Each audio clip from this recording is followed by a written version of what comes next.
আজকের গুরুত্বপূর্ণ টপিক হলো প্রেসক্রিপশন।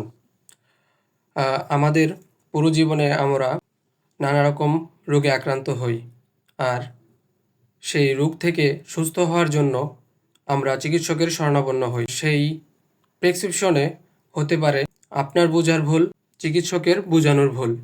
তাই আমাদের উচিত চিকিৎসকের কাছ থেকে সঠিকভাবে ওষুধের নিয়মকানুন এবং ডোজ সম্পর্কে জানা এবং কোন ওষুধ কিভাবে খেতে হবে সেই সম্পর্কে জেনে আসা। আমাদের ভুলটা হচ্ছে যে আমরা ভালোভাবে বুঝে এবং চিকিৎসকের কাছ থেকে পরামর্শ ভালোভাবে না নিয়েই চলে আসি এবং পরবর্তীতে ওষুধ কিভাবে খাবো এবং অনিয়মিতভাবে ডোজ হয়ে যায় বা খাওয়া হয়ে যায়, সেই কারণে আমরা নানা রকম ভোগান্তিতে পড়ি।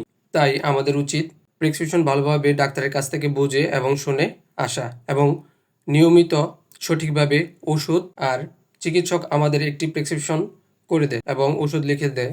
ওষুধ কিছুদিন খাওয়ার পর আমরা বেটার ফিল করলে আর ওষুধ খেতে চায় না। এই অনিয়মিত ডোজের, অনিয়মিত কোর্সের মধ্যে অন্যতম হচ্ছে অ্যান্টিবায়োটিক। আমরা সবাই আসলে অবগত নই যে অ্যান্টিবায়োটিকের কোর্স কমপ্লিট না করলে কি কি ক্ষতিকর দিক হতে পারে এবং কি কি তার প্রভাব হতে পারে এবং আমাদের শরীরের জীবাণুগুলো কি কি রূপ ধারণ করতে পারে।